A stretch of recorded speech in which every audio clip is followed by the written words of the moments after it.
السلام علیکم ورحمۃ اللہ وبرکاتہ۔ بسم اللہ الرحمن الرحیم۔ امید ہے آپ تمام حضرات خیریت سے ہوں گے۔ اللہ پاک آپ تمام لوگوں کو جزائے خیر عطا کرے اور آپ تمام لوگوں کو ہر طرح سے اللہ پاک آپ سب کی حفاظت فرمائے۔ ہم سب کو اللہ پاک ہدایت نصیب فرمائے اور دین کی اس محنت کے لیے، اس کام کے لیے قبول فرمائے۔ جن حضرات نے چینل کو سبسکرائب نہیں کیا ہے وہ چینل کو سبسکرائب کر لیں اور اس کو زیادہ سے زیادہ شیئر کریں، ویو کریں اور اس بات کو زیادہ سے زیادہ آگے لوگوں تک پہنچائیں۔ آج کی تعلیم فضائل نماز چیپٹر 3 پیج نمبر 375 سے ہے۔ قرآن و حدیث میں کثرت سے وارد ہوا ہے کہ فرشتے ہر وقت عبادت میں مشغول رہتے ہیں۔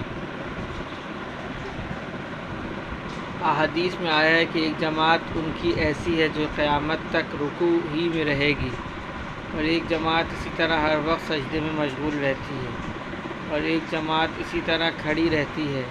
حق تعالی شانہ نے مومن کے لیے یہ اکرام و اعزاز فرمایا کہ ان سب چیزوں کا مجموعہ اس کو 2 رکعت نماز میں عطا فرما دیا تاکہ فرشتوں کی ہر عبادت سے اس کو حصہ مل جائے، اور نماز میں قرآن شریف کی تلاوت ان کی عبادتوں پر اضافہ ہے، اور جب یہ فرشتوں کی عبادتوں کا مجموعہ ہے تو انہی کسی صفات سے اس میں لطف و میسر ہو سکتا ہے۔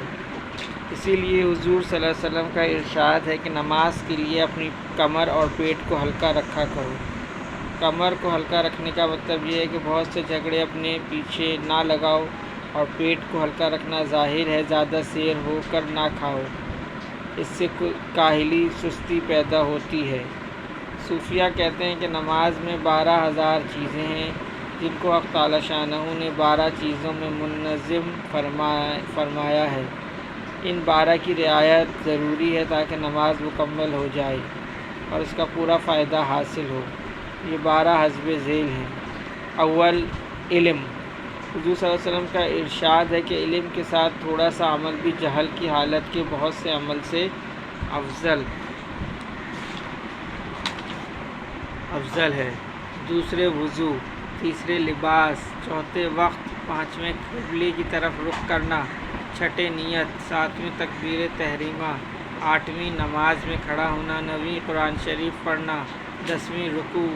11ویں، سجدہ۔ 12ویں، اتحیات میں بیٹھنا۔ اور ان سب کی تکمیل اخلاص کے ساتھ ہے۔ پھر ان 12 کے 3 جزو ہیں۔ اول، علم کے 3 جزو یہ ہیں کہ فرضوں اور سنتوں کو علیحدہ علیحدہ معلوم کرے۔ دوسرے، یہ معلوم کر کے وضو کرے کہ وضو اور نماز میں کتنی چیزیں فرض ہیں، کتنی سنت ہیں۔ تیسرے، یہ معلوم کرے کہ شیطان کس کس مکر سے نماز میں رفنا ڈالتا ہے۔ اس کے بعد وضو کے بھی 3 جز ہیں۔ اول، یہ کہ دل کو کینہ اور حسد سے پاک کرے جیسا کہ ظاہری اعضاء کو پاک کر رہا ہے۔ دوسرے، ظاہری اعضاء کو گناہوں سے پاک رکھے۔ تیسرے، وضو کرنے میں نہ اسراف کرے نہ کوتاہی کرے۔ پھر لباس کے بھی 3 جز ہیں۔ اول، یہ کہ حلال کمائی سے ہو۔ دوسرے، یہ کہ پاک ہو۔ تیسرے، سنت کے موافق ہو کہ ٹخنے وغیرہ ڈھکے ہوئے نہ ہوں، تکبر اور بڑائی کے طور پر نہ پہنا ہو۔ پھر وقت میں بھی 3 چیزوں کی رعایت ضروری ہے۔ اول، یہ کہ دھوپ، ستاروں وغیرہ کی خبرگیری رکھے تاکہ اوقات صحیح معلوم ہو سکیں، اور ہمارے زمانے میں اس کے قائم مقام گھڑی گھنٹے ہو گئے ہیں۔ دوسرے، اذان کی خبر رکھے۔ تیسرے،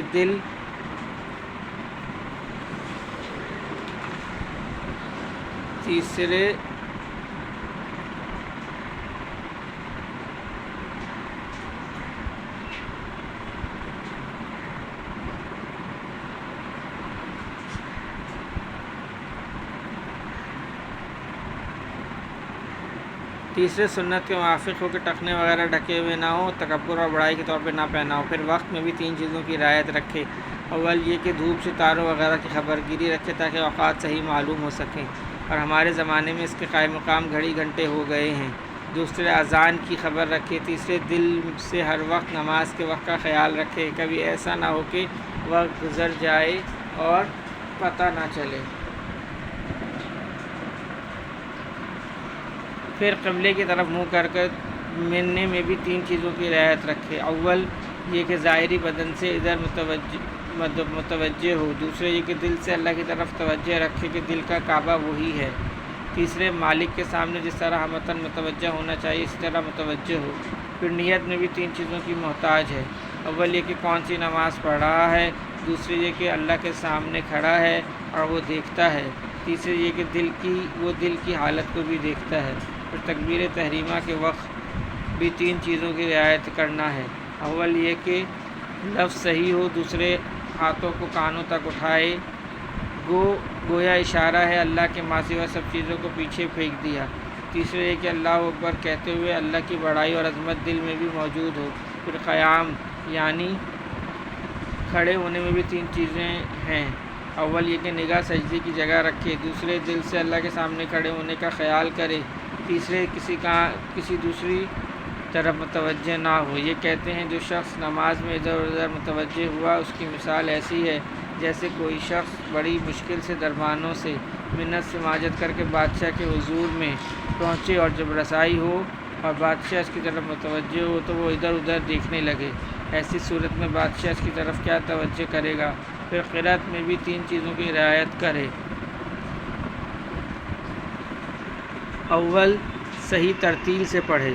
دوسرے اس کے معنی پر غور کرے۔ تیسرے جو پڑھے اس پر عمل کرے۔ پھر رکوع میں بھی 3 چیزیں ہیں۔ اول یہ کہ کمر کو رکوع میں بالکل سیدھا رکھے، نہ نیچا کرے نہ اونچا۔ علماء نے لکھا ہے کہ سر اور کمر اور سرین تینوں چیزیں برابر رہیں۔ اور دوسرے ہاتھوں کی انگلیاں کھول کر چوڑی کر کے گھٹنوں پر رکھے۔ تیسرے تسبیحات کو عظمت اور وقار سے پڑھے۔ پھر سجدے میں بھی 3 چیزوں کی رعایت کرے۔ اول یہ کہ دونوں ہاتھوں کو سجدے میں کانوں کے برابر رہیں۔ دوسرے ہاتھوں کی کونیاں کھڑی رہیں۔ تیسرے تسبیحات کو عظمت سے پڑھے۔ پھر بیٹھنے میں بھی 3 چیزوں کی رعایت کرے۔ اول یہ کہ دایاں پاؤں کھڑا کرے اور بائیں پر بیٹھے۔ دوسری یہ کہ عظمت کے ساتھ معنی کی رعایت کر کے تشہد پڑھے کہ اس میں حضور صلی اللہ علیہ وسلم پر سلام ہے، مومنین کے لیے دعا ہے اور فرشتوں پر اور دائیں اور بائیں جانب جو لوگ ہیں ان پر سلام کی نیت کرے۔ پھر اخلاص کے بھی 3 جزو ہیں۔ اول یہ کہ اس نماز سے صرف اللہ کی خوشنودی مقصود ہو۔ دوسرے یہ سمجھے کہ اللہ ہی کی توفیق سے نماز ادا ہوئی۔ تیسرے اس پر ثواب کی امید رکھے۔